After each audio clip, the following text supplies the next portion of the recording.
Halo teman-teman semua, jumpa lagi dengan Awan Chai di sini ya, Duta Pajak Abal-Abal, pelatih konsultan pajak kita yang pertama dan satu-satunya di Indonesia ya. Kita live Instagram gratis teman-teman ya, setiap hari Senin jam 8 malam di channel Pajak Smart kita. Dan seperti biasa, gue perlu disclaimer dahulu di awal nih ya, supaya nggak salah nih, bahwa semua yang gue sampaikan di video ini adalah pendapat pribadi gue 100% ya teman-teman ya. Ini bukanlah kajian akademis, tidak dapat dibuktikan kebenarannya, dan belum tentu juga sesuai dengan peraturan pajak yang berlaku ya. Bisa tahu gua salah ya. Nah, walaupun gua seorang konsultan pajak yang masih resmi ya teman-teman, tetapi isi video ini bukanlah saran profesional konsultan pajak buat Anda semua ya. Teman-teman semua tidak bisa dan tidak boleh menjadikan video ini sebagai satu-satunya pedoman bagi Anda ya untuk melaksanakan kewajiban perpajakan lu gitu ya. Karena masing-masing orang kan punya kasus pajak yang berbeda-beda gitu guys ya. Mohon teman-teman konsultasikan dengan konsultan pajak Anda masing-masing ya atau ke penyuluh di KPP ya. Penyuluh masih ada ya di KPP ya. Apabila Anda mau tanya yang lebih spesifik lagi tentang pajak ya teman-teman ya. Awan akan tersedia secara gratis dan langsung di live Instagram Pajak Smart ya setiap hari Senin jam 8 malam. Oke, kita promo dulu buat teman-teman yang belum tahu ya. Kita ada program membership ya bagi teman-teman yang perlu diskusi pajak akunting langsung dengan gua, dapat bergabung di program membership kita ya. Daftar di website www.pajaksmartvip.com ya guys. Teman-teman akan bergabung dalam grup WhatsApp membership, bebas diskusi setiap hari di grup itulah ya. Teman-teman juga akan bergabung bertemu dengan Awan secara online langsung di hari Jumat malam jam 8 malam ya.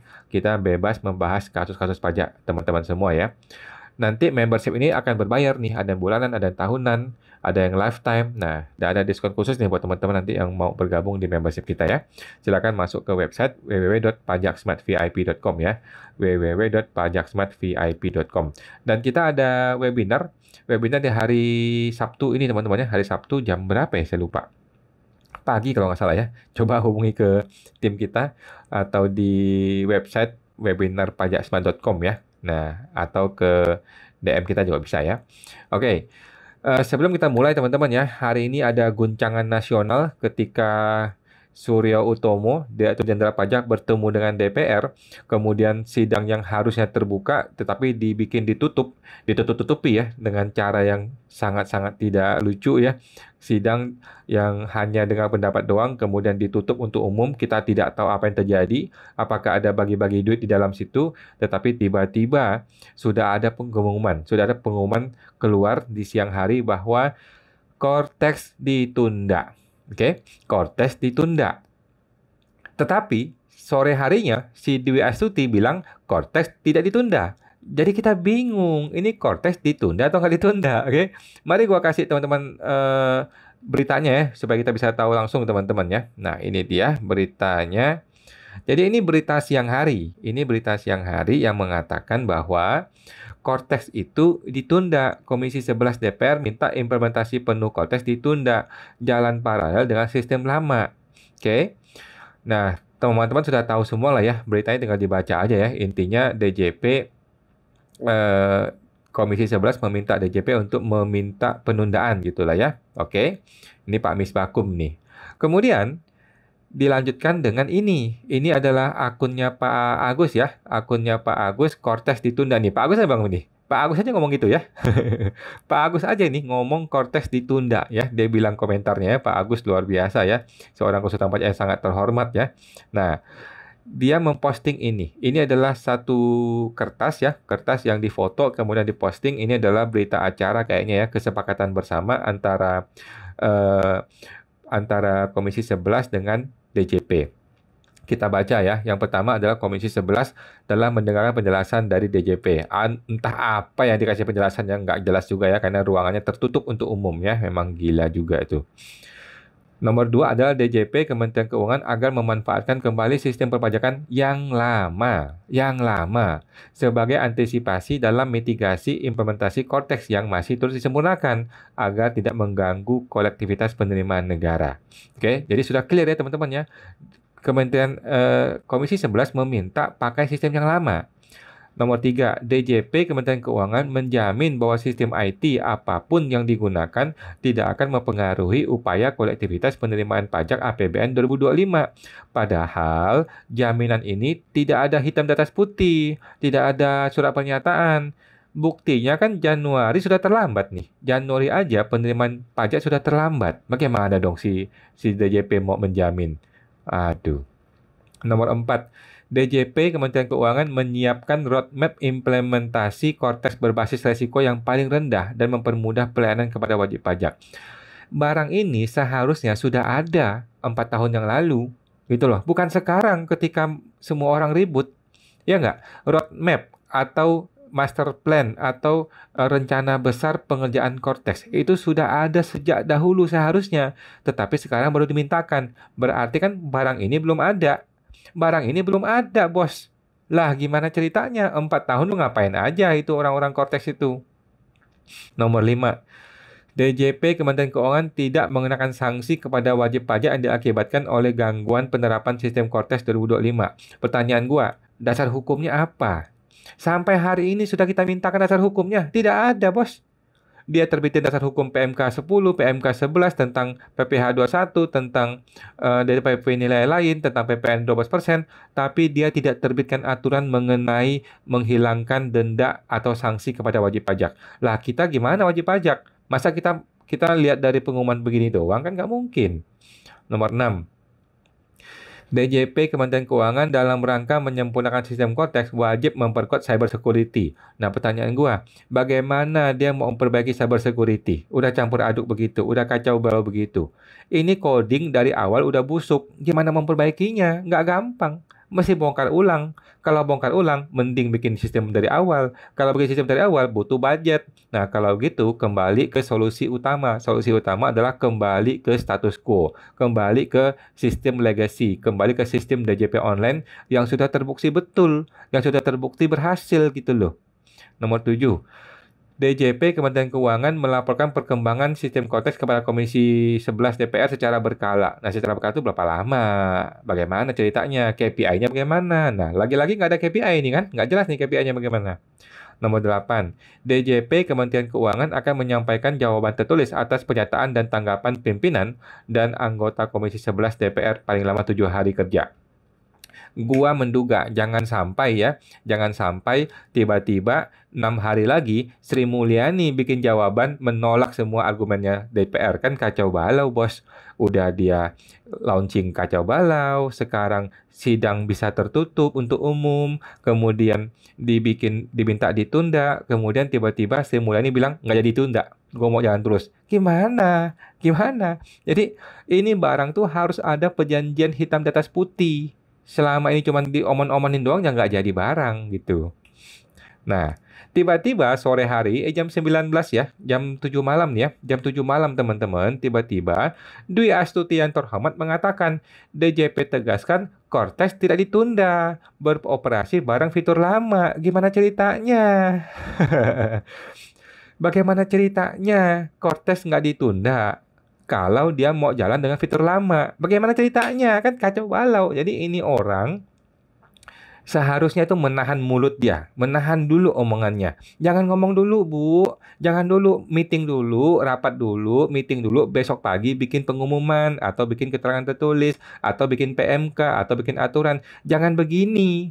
Sekarang dia lempar ke media. Dia bilang, Cortex tidak ditunda. Lah tadi siang DPR bilang ditunda. Gimana dong? Tadi siang DPR bilang ditunda, minta ditunda. Sekarang di Astuti malam hari bilang tidak ditunda. Mau gimana negara ini kacau balau, bos.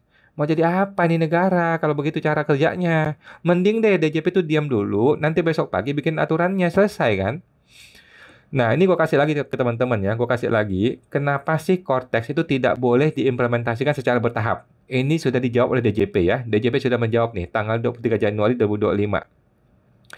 Kenapa Cortex tidak boleh diimplementasikan bertahap? Dan kenapa Cortex tidak boleh dijalankan berbarengan dengan sistem yang lama? Dan kenapa Cortex itu tidak boleh dijalankan paralel? Ini sudah dijawab oleh DJP ya. Jawabannya adalah, mari kita lihat. DJP menegaskan transisi dari sistem lama menuju Cortex itu tidak bisa dilaksanakan bertahap. DJP yang ngomong ya, bukan gue ya.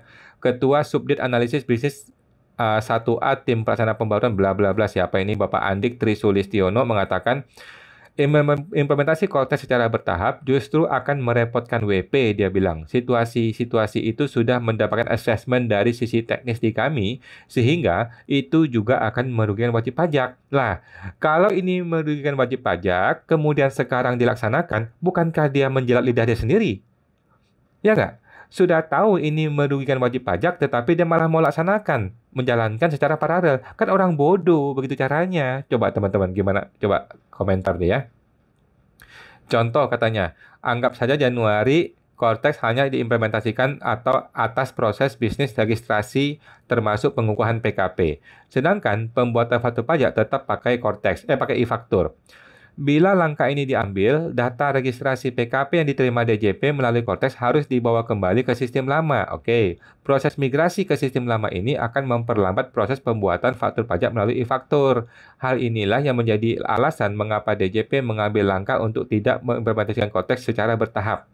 Nah, lu ngerti teman-teman ya? Tidak boleh langkah-langkah ini dilakukan di dua sistem yang berbeda. Karena sepertinya dia sudah merubah database.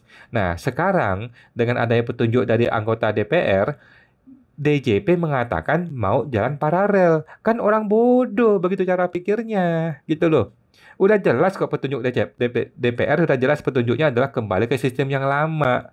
DJP tidak mau. Kalau tidak mau, supaya dia bisa mengakomodir anggota DPR adalah dengan cara jalankan dua-duanya. Kalau jalanin dua-duanya, ini akan terjadi kekacauan nasional. Gitu loh. Januari sudah kacau, Februari masih kacau. Mau berapa lama lagi kita kacau, Ibu Dwi Astuti? Aduh ya. Jadi memang sebodoh itu dan sekacau itu teman-teman ya. Memang sekacau itu negara Konoha ini teman-teman ya. Oke teman-teman, kita akan diskusi tanya jawab ya. Mudah-mudahan saya bisa menjawab dari pertanyaan teman-teman ya.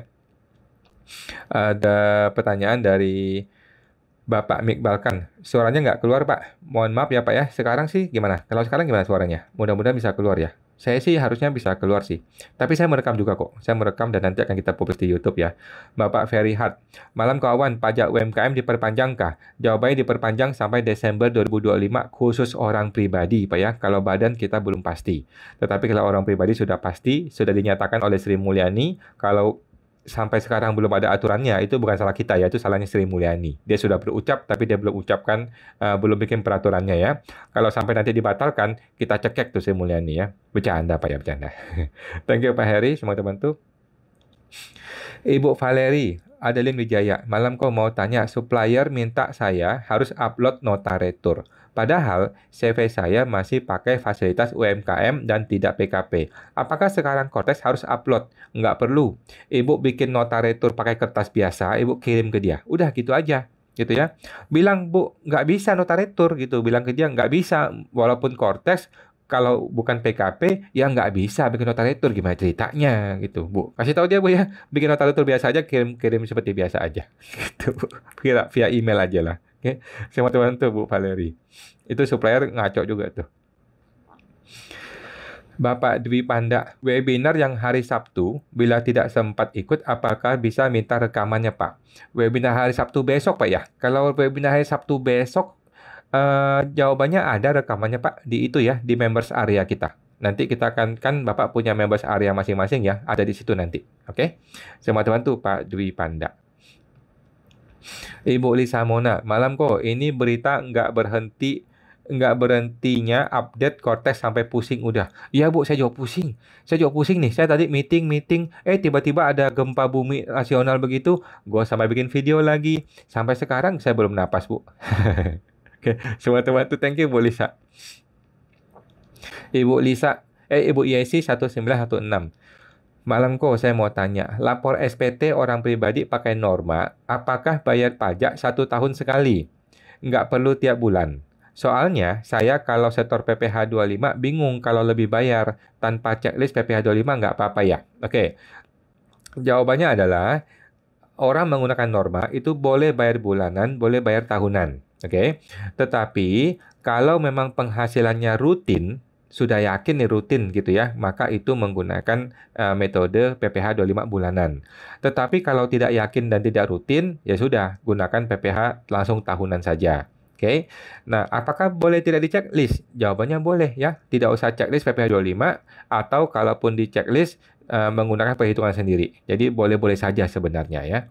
Nah, banyak AR meminta supaya PPh 25 itu dibayar bulanan. Kenapa dia minta? Karena PNS itu digaji bulanan, bukan tahunan. Ya, gaji PNS itu bulanan, bukan nunggu tahun depan. Nah, itulah makanya AR itu selalu mengusahakan tolong dong bayar tiap bulan aja gitu. Jadi kita kembali ke diri kita. Kalau memang kita punya penghasilan yang stabil, bagus, rutin, lancar, maka gunakanlah PPh 25 supaya kita juga nggak berat ya. Tetapi kalau memang betul-betul naik turun bergejolak, ya sudah, langsung tahunan saja. Oke, sama teman tuh Bu Yesi.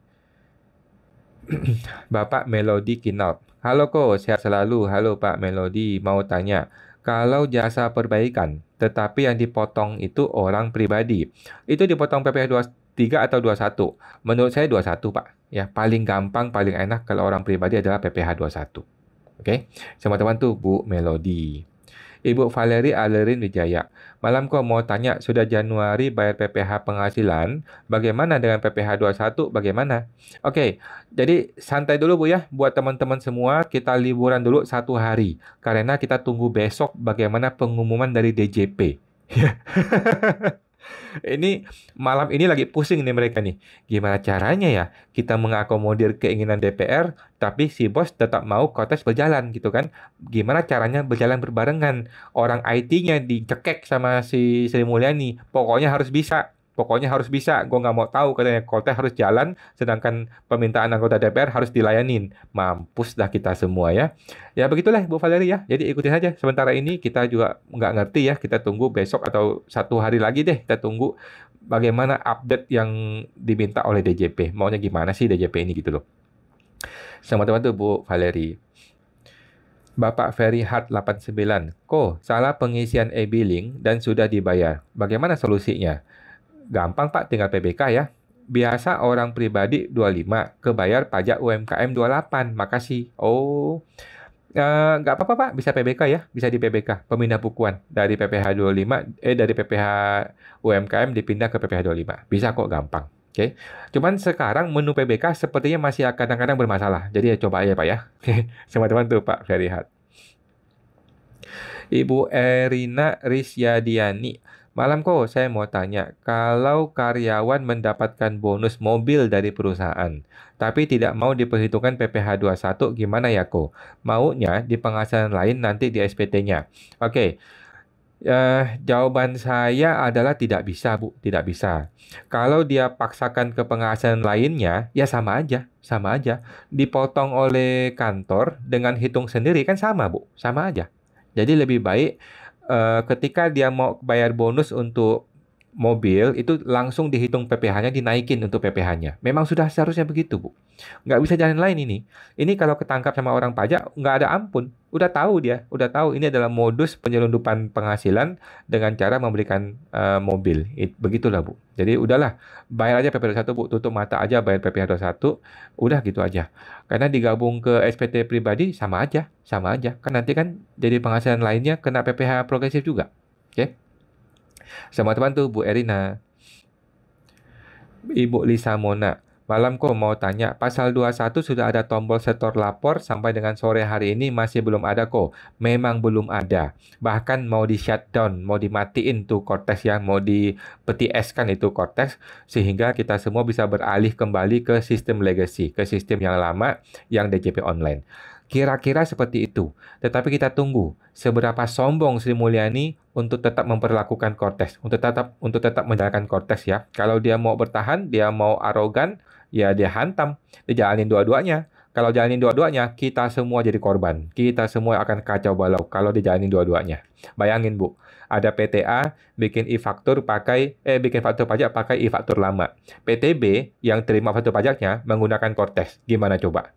Kemudian PTB yang menggunakan Cortex juga kadang-kadang bikin faktur pakai e-faktur yang lama. Kemudian lawan transaksinya juga begitu. Kadang-kadang pakai e-faktur, kadang-kadang pakai Cortex. Gimana coba ceritanya? Kacau balau, kacau. Ya, seperti itulah Bu ya. Kita tunggu aja. Dunia persilatan tipu-tipu ini masih akan berlanjut besok pagi. Semoga bantu Bu Lisa. Ibu Josephine mau tanya, pekerjaan bebas jasa pengacara, membuka PT. Apakah boleh pakai 0,5% dari omset? Jawaban saya boleh, tetapi jangan jualan jasa pengacara. Sesimpel itu, Bu ya. Oke. PT itu boleh pakai 0,5%, iya betul, tetapi tidak boleh jualan jasa pekerjaan bebas, gitu Bu ya. Jadi kalau saya caranya adalah saya menjual jasa manajemen. Oke, kalau saya ini ya, saya menjual jasa manajemen. Di invoice saya itu bukan jasa konsultan pajak, tapi jasa manajemen. Sama seperti si Pak pengacara, jangan jual jasa pengacara, tapi jual jasa manajemen. Contohnya begitu Bu ya, contoh ya. PMK nomor berapa ya Pak? Sesuai dengan PP 55 Bu ya. PP 55 PT itu boleh pakai 0,5%. Lalu, apakah ada fasilitas 500 juta tidak kena pajak? Jawabannya tidak ada ya. Untuk PT, CV, badan itu tidak bisa menggunakan PPh gratis PPh 500 juta. Oke. Yang namanya gratis PPh 500 juta hanya berlaku untuk orang pribadi. Oke. Semua teman tuh Bu Josephine. Selanjutnya dari Ibu Nuri SNA. Kak, PPH 21 sudah terlanjur diupload. Terus ada insentif PPH. Padahal pajaknya harusnya nihil. Itu apakah perlu direvisi dari tanpa fasilitas menjadi DTP? Nah, kita belum baca PMK 10 Bu ya. Saya belum baca PMK 10 2025, tetapi sepemahaman saya seharusnya pembetulan. Oke, karena PMK itu berlaku surut. PMK itu walaupun berlakunya Februari, tetapi aturannya berlaku surut. Memang ini kurang ajar, memang ini melanggar hukum. Tapi ya mau gimana? Mau gimana? Sudah begitu ya. Memang negara ini suka-suka dia aja bikin aturannya. Jadi sepemahaman saya harus pembetulan. Oke, bagaimana dengan PPh yang sudah dipotong? Kembaliin uangnya kepada si pegawai pajak, pegawainya. Kira-kira seperti itu yang saya pahami. Oke. Selamat bersusah-susah ria, Bu ya. Semua terbantu, Bu Dori. Selamat berpusing-pusing ngurusin PPh 21 ya. Ibu Josephine, SPT orang pribadi atas kepemilikan PT ditulis di bagian apa ya? Di bagian harta, Bu ya. Di bagian harta yang namanya saham yang saham di PT ya, saham di PT ya, yang tidak dibeli untuk dijual kembali ya. Kalau hanya komisaris tapi bukan pemegang saham, apakah juga masukkan kepemilikan di PT saat lapor SPT? Tidak perlu. Tidak perlu, Bu ya. Kalau komisaris ataupun direktur, tetapi dia tidak setor uang, dia tidak setor modal saham, maka eh, tidak perlu yang namanya melaporkan sebagai harta. Kan dia tidak punya uang di situ, dia tidak punya saham. Jadi dia tidak punya harta, dia karyawan biasa, gitu ya. Teman-teman tuh Bu Josephine. Ibu Santi Liu 29, Malam Kawan, untuk STP 2024, buat e-billingnya di DJP online atau di Cortex? Terima kasih. Jawabannya di Cortex, oke? Jadi semua STP dan SKP itu dibayarnya melalui Cortex, oke? Dan dibayar melalui menu yang namanya menu pembayaran, kemudian daftar STP atau SKP yang belum dibayar. Klik di situ, kemudian klik bayar, akan muncul kode billing. Oke, jadi caranya bukan dengan cara bikin e-billing manual ya, tetapi masuk ke menu pembayaran, di situ langsung klik bayar. Oke, Bu Santi, di Cortex ya. Nah, dengan adanya pengumuman dari DPR ini, apakah akan berganti sistem kembali ke DJP online? Kita tidak tahu, kita tunggu aja nanti. Semua teman-teman Bu Santi. Ibu Rience 88. Malam kawan, saya mau bertanya, jika kita mendapatkan insentif atau bonus dari supplier, itu objek PPh pasal 23 ya? Jawabannya betul, PPh 23. Pihak yang menerima penghasilan yang membuat invoice dan faktur pajak ya? Jawabannya betul, tetapi biasanya tidak perlu faktur pajak, Bu ya. Ini adalah hadiah. Ini semacam hadiah atau bonus atau insentif. Biasanya tidak perlu buka faktur pajak, cukup langsung dipotong PPh 23 sebesar 15% oleh si pemberi penghasilan. Kira-kira seperti itu. Oke. Sama teman tuh Bu Rence. Ibu Anika Pertiwi 95. PMK-nya seharusnya terbit biar sah katanya. Ini tuh negara tipu-tipu, Bu ya. Kalau di Amerika betul mesti terbit PMK, tapi kalau di negara Konoha nggak perlu PMK ya, cukup diumumkan selesai bisa jadi barang, gitu ya, bisa jadi aturan dan bisa langsung berlaku besok pagi. Bahkan bisa berlaku mundur. Di negara mana coba di negara di dunia ini sebuah aturan berlaku bisa berlaku mundur? Coba, cuma di negara Konoha bisa berlaku mundur. Oke, sama teman tuh Bu Anika. Ibu Mei 2107. Malam kok. Hasil pertanian tertentu dan emas menurut PMK 11 akan tetap 1,1% tidak jadi naik. Yang sudah buat faktur pajak gimana kok? Nah, yang sudah bikin faktur pajak, solusinya adalah pembetulan atau faktur pajak pengganti. Oke, silakan dibuat faktur pajak pengganti, diganti perhitungannya dari PPN kan ini 05 ya, 05 dari yang 1,2 berubah menjadi 1,1. Kembalikan ke sistem yang lama, begitu ya. Selamat bersusah-susah ria, selamat bercapek-capek ria, selamat berpusing-pusing ya. Memang gila itu kantor pusat itu ya. Mau gimana Bu? Mau gimana? Kita hanya rakyat, kita nggak bisa protes ya, hanya bisa keluar-keluar di media sosial doang. Kalau gua bosnya udah kok tempeleng tuh orang-orang sana ya. Bercanda Bu ya. Sama teman tuh Bu Mei. Bapak Ong Lucia, malam kawan. Malam Pak Ong, bagaimana Bu Ibu ya? Kemudian Ibu Anika, upload faktur apakah masih tanggal 15 kok? Jawabannya masih Bu ya. Upload faktur tanggal 15 tetapi bayar dan lapornya akhir bulan seperti biasa. Oke. Sama teman tuh Bu Anika Pertiwi. Bapak Dwi Panda, Pak, yang pajak PPh 22 itu CV atau PT atau keduanya ya? Oh, maksud PPh 22%. Semuanya Pak ya, semuanya ya. Semuanya yang namanya badan, PT, CV, PTP, yayasan, koperasi dan sebagainya itu semuanya sama. PPh-nya 22% PPh badan. Dan katanya ada diskon jadi 11% sampai kapan ya? Oke. Nah, diskon 11% itu tidak ada batasan waktu, Pak. Oke. Bagaimana kita bisa tahu kita punya PT itu kena 22% atau 11%. Nah, Bapak buka Google, Bapak cari yang namanya pasal 31E PPh Badan. Oke. PPh Badan pasal 31E. Di situ Bapak akan lebih memahami maksudnya bagaimana. Oke. Maksudnya adalah untuk bagian penghasilan yang didapatkan dari omset 4,8 M itu 11%. Selebihnya pakai 22%. Oke. Bagaimana teknisnya? Bapak coba langsung cek ke Google Pak ya. Ketik di Google yang namanya pasal 31E PPh Badan. Oke. Sama teman tuh Pak Dwi Panda. Ibu Josephine.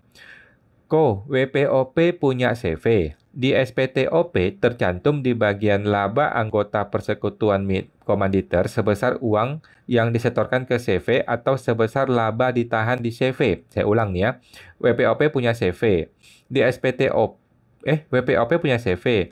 Di SPTOP tercantum di bagian laba anggota persekutuan komanditer sebesar uang yang disetorkan CV atau sebesar laba ditahan. Oke. Jawabannya adalah sebesar laba ditahan yang dibagikan. Oke. Jadi laba ditahan di CV itu belum dibagikan. Kalau belum dibagikan berarti belum. Nah, kalau dia dibagikan seperti dividen, maka disitulah masuknya ya, di bagian laba anggota persekutuan komanditer yang sudah kena PPh final kalau nggak salah ya. Oke. Sama teman tuh Bu Josephine. Ibu Suryati, malam kawan. Kau mau tanya, kalau faktur pajak di Gunggung harus diinput satu-satu, apa bisa langsung diinput total penjualan aja? Mohon sarannya kau. Jawabannya adalah di Gunggung itu total, Bu ya. Di Gunggung itu tidak perlu bikin faktur pajak. Oke, di Gunggung itu tidak perlu bikin faktur pajak, langsung total 1 bulan berapa nilainya, masukin rupiahnya di situ. Tetapi Gunggungan di Cortez itu membutuhkan detail penjualan barangnya. Detail penjualan barangnya itu diupload menggunakan satu file khusus yang namanya XML gitu Bu ya. File XML itu ada di mana tinggal cek di internet. Saya juga sudah bikin videonya mengenai file XML ya. Nah, jadi di Gunggung itu bukan berarti kita mesti bikin faktur satu persatu ya, nggak perlu. Tetap seperti dulu, digabung aja totalnya semua ya. Tetapi detail penjualnya dibutuhkan dalam bentuk file yang terpisah. Memang sekacau itu, memang sesusah itu. Ya nggak apa-apa lah, mau gimana lagi. Oke. Teman-teman tuh Bu Suryati. Lanjut, Bapak AF 2068. Pusing Cortex ini aplikasi cocoknya untuk ojek pangkalan aja. Waduh, jangan gitu Pak ya, bercanda ya. Thank you Pak AF. Bapak Ong Lucia, Ibu ya, mau tanya, kalau jual rumah ada bayar PPh kode pajak 41128 ya, kode setorannya 402, masukkan di SPT tahunan lampirannya berapa? Lampiran 3 ya, lampiran 3 yang namanya penghasilan dari pengalihan atas hak atas tanah dan atau bangunan. Oke, PPHTB. Di bagian lampiran 3 PPh final, di situ ada yang namanya pengalihan hak atas tanah dan bangunan. Oke, semua teman tuh, Bu Ong Lucia. Bapak Wanti, kacau katanya, memang kacau ya. Bapak Ibu Santi Liu, kawan saat input ke e-Bupet PPh 21, KTP tidak valid dan otomatis muncul 999. Itu gimana ya kok? Padahal KTP itu valid saat input di DJP online. Terima kasih. Jawabannya adalah cara pertama adalah dia daftar dulu ke Cortex, ya, daftar di Cortex dulu, dia pilih hanya registrasi. Nah, setelah itu coba lagi, mudah-mudahan bisa. Cara kedua adalah bikin NPWP. Kalau dibikin NPWP udah pasti bisa. Yang ketiga adalah datangin kantor pajak, permasalahkan di situ. Siapa tahu, sorry. Yang ketiga adalah menggunakan 999. Nggak apa-apa ya.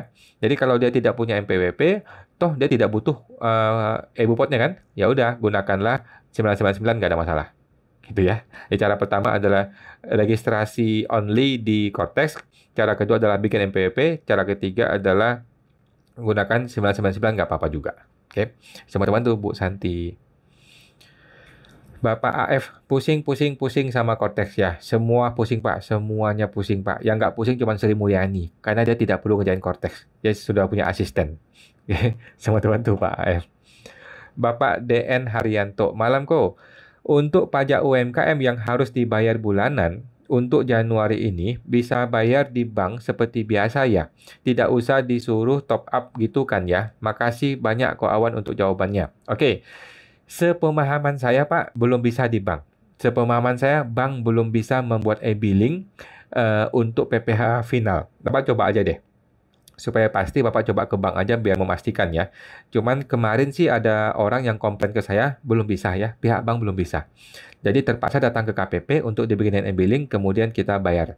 Atau langsung masuk ke Cortex, kemudian bikin e-billing, kemudian bayar. Kira-kira seperti itu. Oke, semua teman tuh Pak Haryanto. Bapak UU Mir Midnight.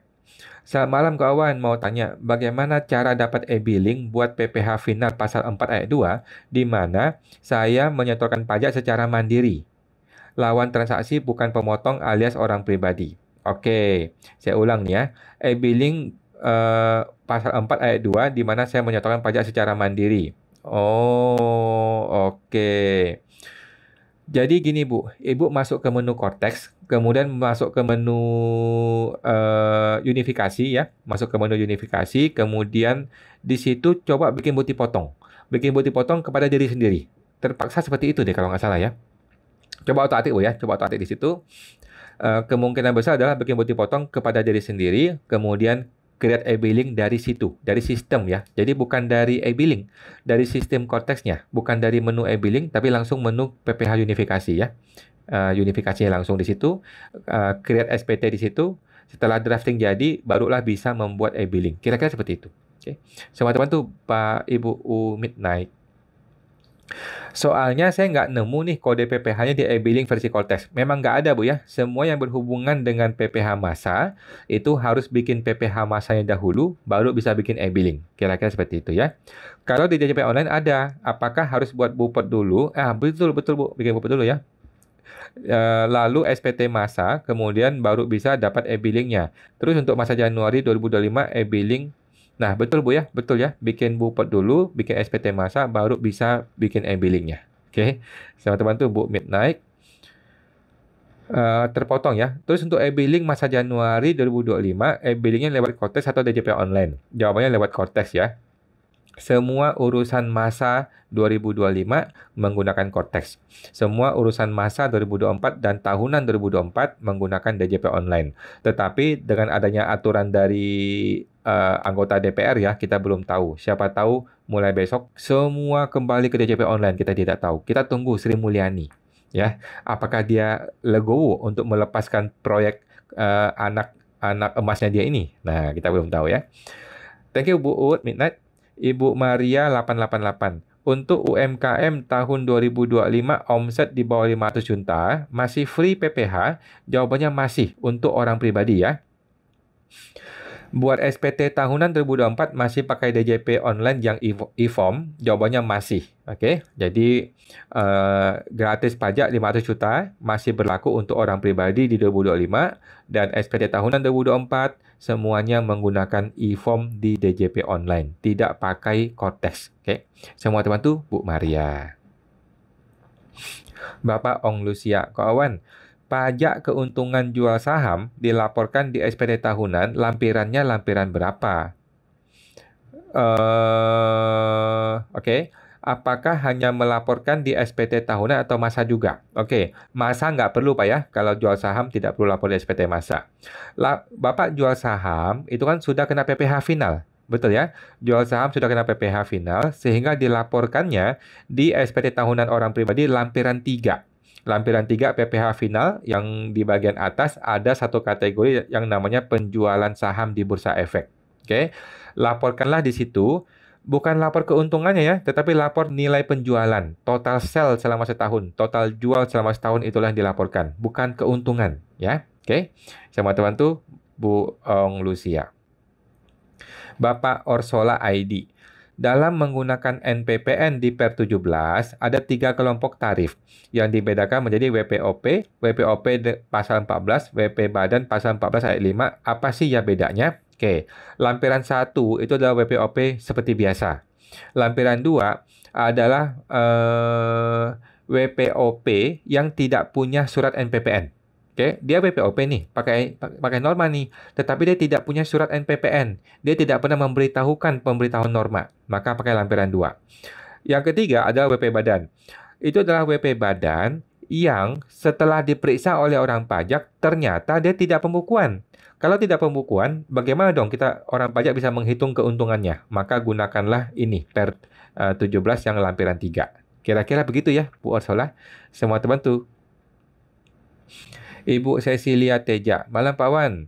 Mau tanya, kalau pajak sewa 10% atas properti yang kita sewa, apakah harus kita minta untuk diupload di SPT pribadi? Nggak perlu sih, Bu. Nggak perlu ya. Yang penting sudah dipotong, kemudian sudah dibayar pajaknya, sudah dilaporkan, ya sudah. Nanti si pemilik bangunan tinggal lapor aja dia punya ini ya, punya bangunan disewakan. Udah gitu aja sih, Bu. Ya lebih aman minta bukti potong ya. Lebih aman minta bukti potong disimpan di rumah, di komputer gitu. Tapi kalau saya sih malas mengupload semua itu ke kantor pajak ya. Oke, sama-sama tuh Bu Cecilia. Bapak Dendi Brektem. Kawan, tolong tanya, kalau mau kasih hibah rumah ke saudara yang tidak kena pajak, bagaimana caranya? Terima kasih. Caranya adalah, kalau ini saudara kandung ya, kalau ini saudara kandung, hibahkan dahulu kepada si ayah, barulah ayah hibahkan kepada anak yang lain, gitu ya, saudara kandung. Kalau bukan saudara kandung, kan nggak mungkin, nggak bisa dong. Nah, solusinya adalah bikin yang namanya surat wasiat. Oke, bikin surat wasiat. Jika saya meninggal, rumah ini, alamatnya di sini, itu untuk si dia, untuk si kakak saya atau adik saya, untuk si keponakan saya atau bibi saya atau siapapun. Oke. Nah, kalau surat wasiat, warisan, itu tidak kena pajak ketika kita meninggal. Gitu, Pak. Oke, cara pertama adalah dibolak-balikin dulu ke ayah, kemudian ke anak. Cara kedua adalah bikin surat wasiat. Jadi nggak usah buru-buru dihibahkan, kan? Nggak usah buru-buru. Yang penting itu rumah dia tempatin dulu, kan gitu. Itu rumah buat dia tinggal aja dulu. Tetapi kan proses resminya nanti aja setelah meninggal, proses warisan gitu. Oke, semua teman tuh Pak Dendi. Bapak Wanti. Jadi intinya gimana? Cortex itu ditunda atau enggak nih? Kita tunggu Pak ya. Kita tunggu gempa bumi dunia tipu-tipu di persyaratan perpajakan ini besok pagi ya, atau nanti malam. Kita tunggu aja. Kita tunggu pengumuman atau KT dari DJP. Semua teman tuh Pak Ibu Wanti. Bapak AF 2028. Cortex apakah akan bertahap? Berapa lama? Nggak yakin juga. Bertahan berapa lama ya? Nggak yakin saya, Bu. Jadi ini tergantung political will dari Pak Prabowo. Apakah Pak Prabowo itu legowo untuk melepaskan Sri Mulyani? Kalau dia berani lepaskan, udah ditangkap semua masuk penjara selesai. Tapi kalau dia nggak mau lepasin, ya nggak bisa. Sri Mulyani itu tidak mau melepas Cortex. Dia maunya Cortex tetap jalan. Gitu loh. Sedangkan semua orang pengennya kembali ke sistem lama. Ya sudah, win-win solutionnya adalah dua-duanya jalan. Yang pusing siapa? Yang pusing tim IT-nya DJP sama kita, sama Anda dan saya. Kita yang pusing gimana ngerjainnya. Gitu ya. Oke, selamat bantu Pak AF. Bapak Dina Marpaung, lebih bayar PPh 21 di Desember 2024 tidak bisa dikompensasikan. Jadi untuk Januari 2025 tetap bayar full dong ya. Jawabannya bisa, Bu. Jawabannya bisa dikompensasikan, cuman sistemnya masih bego. Sistemnya masih bodoh. Belum bisa mengetahui bahwa ada LB dari Desember. Solusinya apa? Solusinya menunggu. Menunggu saja, Bu. Nggak usah pusing, nanti aja bayarinnya. Ya, nanti kalau terlambat biar aja nggak kena denda kata DJP. Gitu Bu, santai aja Bu. Teman-teman tuh Bu Nina. Bapak Ibu Heni Gun, kurs pencatatan di pembukuan lebih baik pakai kurs apa kok? Kalau saya pembukuan sih kurs BI Bu ya. Pembukuan kurs BI, tapi ketika ngitung pajak pakai kurs pajak. Kira-kira begitu sih Bu. Memang agak bingung nih saya. Saya juga nggak gitu paham mengenai ini. Tapi ya nggak jauh beda juga lah ya. Oke, teman-teman tuh Bu Heni. Bapak PT Joni, malam kawan mau tanya. Indon dilaporkan sebesar nilai apa dan menggunakan kurs apa? Kalau saya begini Pak, kalau saya laporkan senilai kita keluar uang. Jadi kita keluar uang berapa rupiah. Udah itu aja Pak yang dilaporin. Jadi nggak usah pusing kursnya berapa, nggak usah pusing dia berapa dolar. Nanti di keterangan dikasih Pak. Di keterangan boleh nih dikasih Indon nomor sekian, nilai dolarnya sekian gitu ya, dengan kurs sekian. Tetapi rupiahnya itu ikutin uang yang keluar dari rekening kita. Kan beres. Ya nggak ada masalah. Nah, teman-teman tuh Pak Joni. Bapak Alex Sawu, malam kok. Ini hilalnya belum jelas ya kok. Cortex Kortai ini jadi diapakan ya kok? Sungguh dunia perpajakan seakan mau kiamat. Memang gila sih Pak. Jadi ini ada bentrokan kepentingan yang luar biasa. Seberapa berani Pak Prabowo untuk memecat Sri Mulyani? Kalau dia berani, lepas tuh semua satu gerbong masuk penjara. Tetapi kalau dia nggak berani, ya jangan dulu deh, nanti dulu deh, ya. Apa namanya, jaga perasaan dulu deh ya. Nah yang mati kita nih, kita ini yang mati nih, digencet nih, mau ganti sistem nggak jadi, sistem lama bagaimana, sistem baru bagaimana, kita yang pusing, kita semua jadi korban gitu ya. Oke, teman-teman tuh Bu Alexa.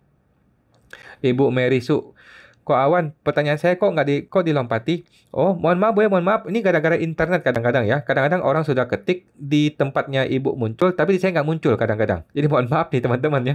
Mungkin kadang-kadang ada yang terlewat ya. Boleh diketik lagi teman-teman ya. Mohon maaf ya Bu. Thank you Bu Mary. Bapak Rosemary Roast Chicken. Apakah bebas pajak 500 juta untuk tahun ini masih diperpanjang? Jawabannya masih diperpanjang untuk orang pribadi. Kalau untuk badan saya ragu-ragu. Kalau orang pribadi kita berani yakin lah. Oke, semua teman tuh Pak Bu Rosemary ya. Walaupun belum ada aturannya kita yakin aja. Bapak Orsela ID. Kok kalau misal kayak penghasilan dari YouTube melebihi 4,8 M, apakah harus PKP? Apakah buka faktur pajak ke siapa? Oke. Saya lebih cenderung tidak PKP. Kalau saya ya, lebih cenderung tidak PKP. Kenapa? Karena ini tuh semacam bonus gitu loh. Ini bukan kegiatan usaha dan kita tidak perlu menginvoice faktur pajak ataupun menginvoice ke YouTube kan. Karena kita tidak perlu menginvoice tapi uangnya datang, maka ini sudah bukan kategori usaha, bukan kategori pekerjaan gitu ya. Jadi saya lebih cenderung untuk tidak kenain PKP, tidak kenain PPN dengan alasan itu semacam semacam hadiah gitu ya. Kalau hadiah kan tidak perlu kena PKP. Oke. Teman-teman tuh Bu Orsela. Ibu Ernawati, malam Pak. Bagaimana cara hitung tarif norma dokter dari hasil kliniknya? Apakah digabung dengan A2 dari RSUD? Jawabannya betul, digabung aja Bu ya. Ketika di SPD tahunan, A2-nya dilaporin, tetapi yang dari klinik juga dilaporin sebagai penghasilan lainnya. Masukin penghasilan lainnya dalam negeri ya. Lampiran 1 halaman 2, penghasilan dalam negeri lainnya. Oke. Tetapi kalau dia merasa berat, dia boleh menggunakan norma. Untuk yang penghasilan lain ini dia pakai norma aja, gunakan 50%. Ingat bikin surat norma ya tiap awal tahun. Oke. Sama teman tuh Bu Erna. Bapak Revalian, tarif norma itu berapa persen, Pak, kalau untuk yang jualan produk otomotif? Dan cara hitungnya bagaimana? Nah, saya sudah pernah bikin video, Pak ya, mengenai NPPN. Cara hitungnya, coba nanti dibikin videonya. Intinya begini, hitung dulu laba bersihnya. Setelah hitung laba bersih, baru hitung pajaknya. Nah, laba bersih menggunakan per 17 tahun 2015. Biasanya sekitar 20-30% labanya. Nah, setelah laba dihitung, barulah hitung PPh orang pribadi progresif yang 5, 15, 25, 30%. Yang itu. Oke, teman-teman tuh Bu Revalian. Bapak Bung Pitlock, malam ko, Ibu ya, mengacu PMK 11 untuk PPN besaran tertentu.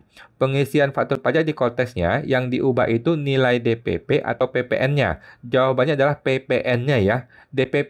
Nilai lain tidak dicentang dan tidak perlu diurusin. Ya, kode 05 besaran tertentu tidak mempengaruhi DPP nilai lain. Oke, dia langsung mengganti ke PPN-nya. Nah, saya nanya ke KPP dan kirim pajak, jawabannya beda-beda. Jadi 050 besaran tertentu itu tidak menggunakan DPP nilai lain, sehingga tidak perlu dicentang DPP nilai lain. Nah, PPN-nya yang diubah secara manual ya, menggunakan rumus PPN yang sudah sesuai dengan PMK 11. Kira-kira seperti itu yang saya pahami. Oke, teman-teman tuh Pak Bung Ibu Bing Pitlock. Bapak I Yusuf, malam ko. Apakah WPOP yang tadinya menggunakan norma bisa beralih kepada UMKM? Omsetnya di bawah 4,8 M.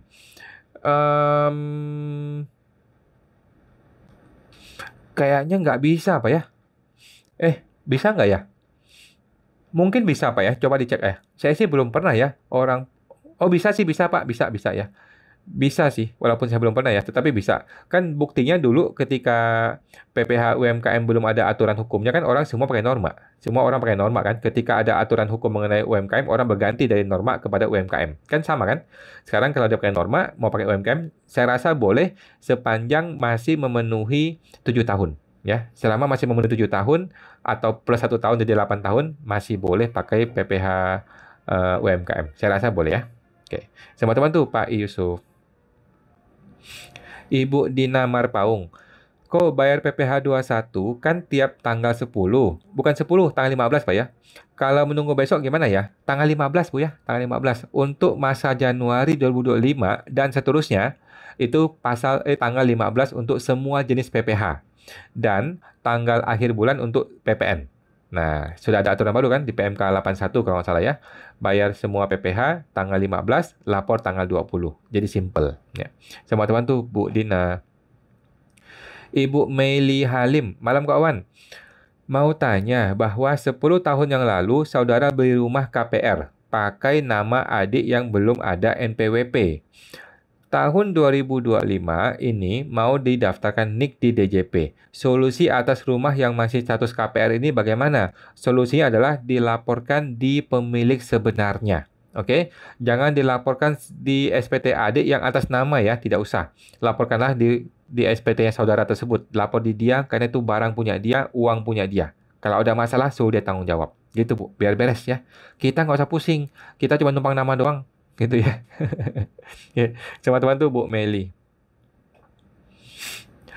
Ibu Saleh Haresa. Malam Pak, mau tanya. Perusahaan kan masuk kriteria PMK 10. Nah, setelah saya pembetulan Bupet 21 dan ganti dengan fasilitas DTP, tapi PPh-nya masih muncul. Mohon petunjuknya Pak. PPh-nya masih muncul nggak apa-apa, memang begitu, tetapi jadi LB kan. Nah, LB itu nanti dikompensasi ke masa berikutnya. Kira-kira seperti itu yang saya pahami, Bu ya. PPh jadi LB. PPh kan sudah dibayar tuh. PPh sudah dibayar jadi LB, kemudian kompensasi ke masa berikutnya. Itu kalau Ibu sudah bikin SPT ya. Kalau Ibu belum bikin SPT, sama aja sih, sama aja ya. Tetap dibayar, kemudian dibikin bukti potong pembetulan, kemudian dikompensasikan LB-nya. Coba Ibu tes deh. Coba Ibu tes lapor. Pasti kondisinya LB kondisinya. Oke. Teman-teman tuh Bu Saleha Resa. Bapak Kamin Liu. Saya WPOP UMKM udah daftar di Kortex.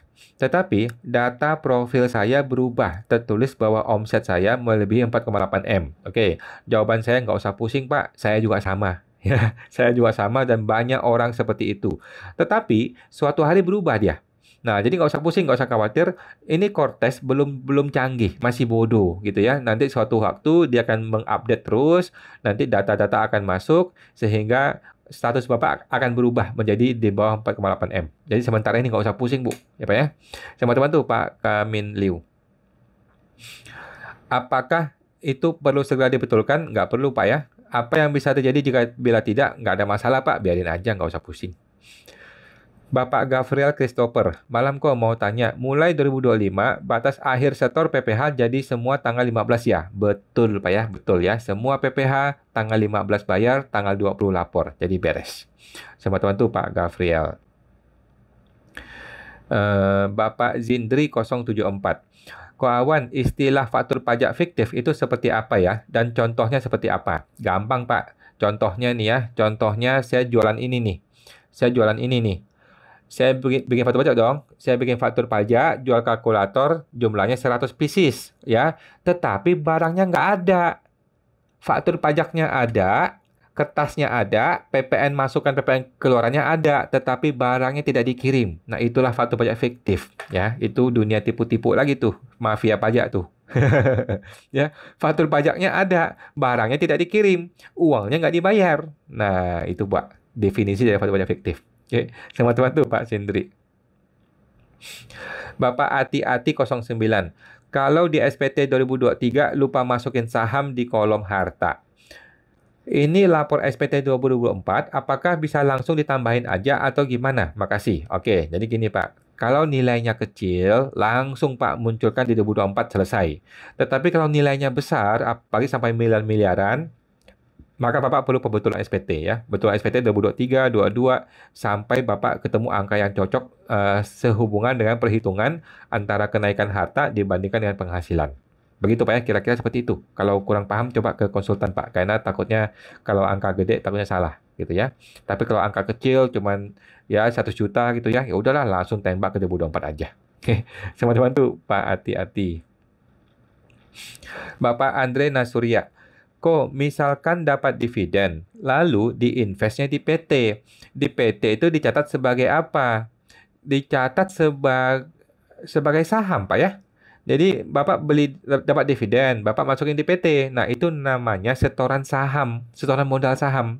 Jadi Bapak mesti datang ke notaris dulu nih, ke notaris ganti dulu akte notarisnya, ada tambahan modal, kemudian di PT dicatat sebagai modal saham dari pemegang saham. Begitu Pak ya.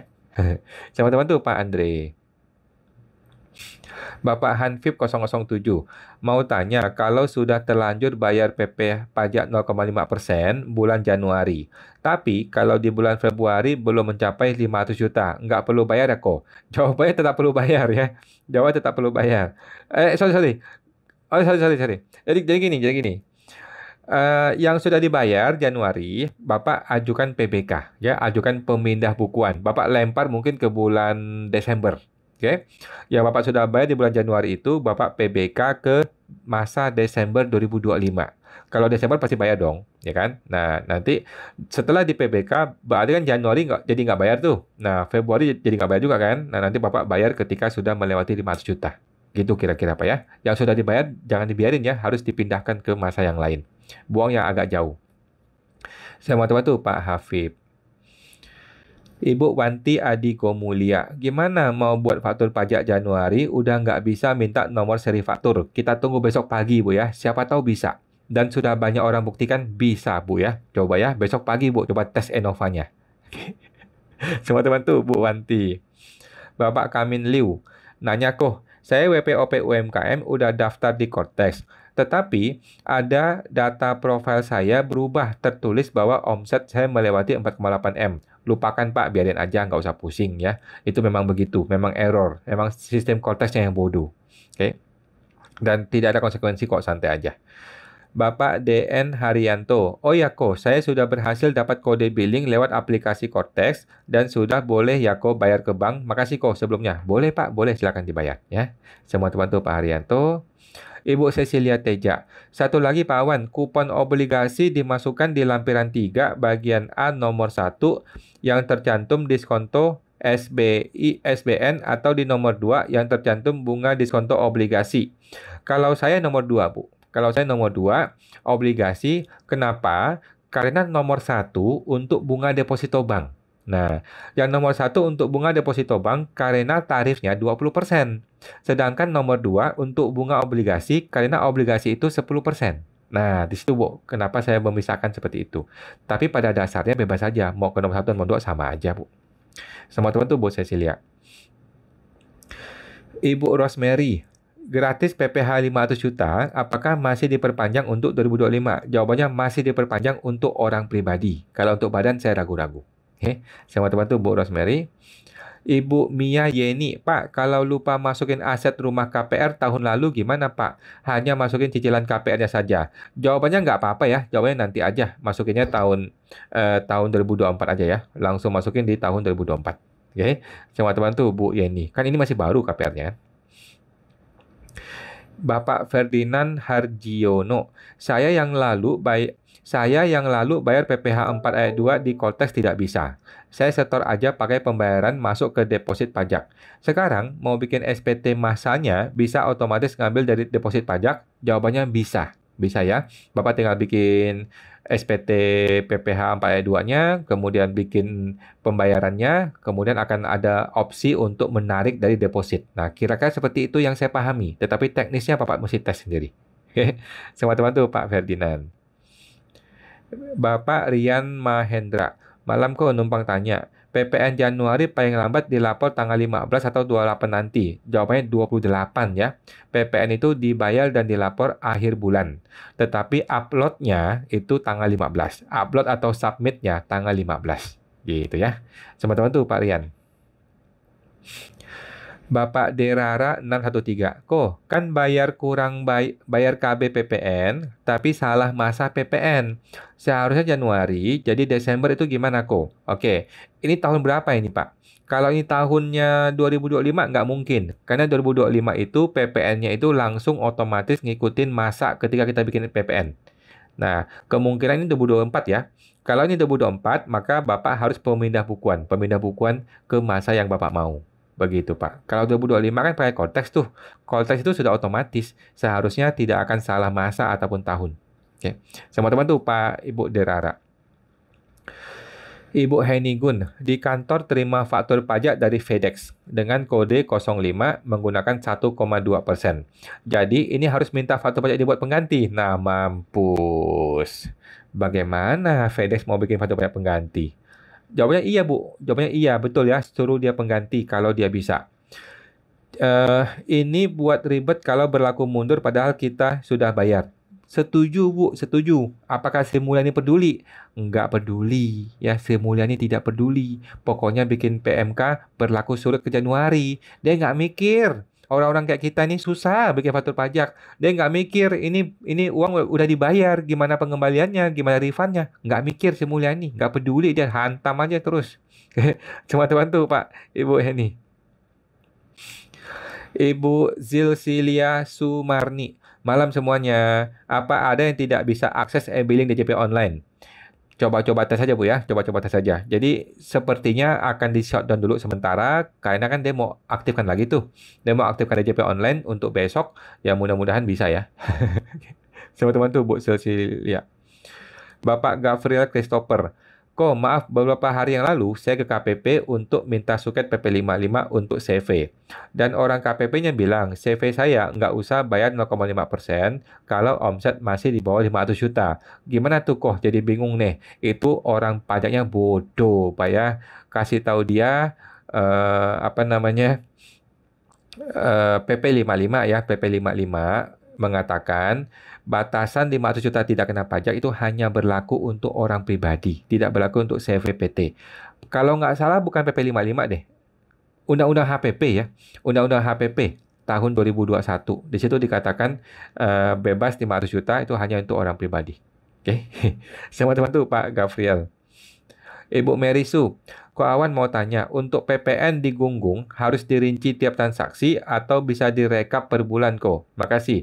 Per transaksi Bu ya, dirinci per transaksi tetapi di Excel aja, di XML. Tidak perlu di e-fakturnya. Di e-faktur cukup digabung aja, tetapi di XML-nya harus rinci satu persatu. Seperti itulah negara kita. Teman-teman tuh Bu Mary. Ibu Mary, kalau dirinci seberapa panjang ya kok?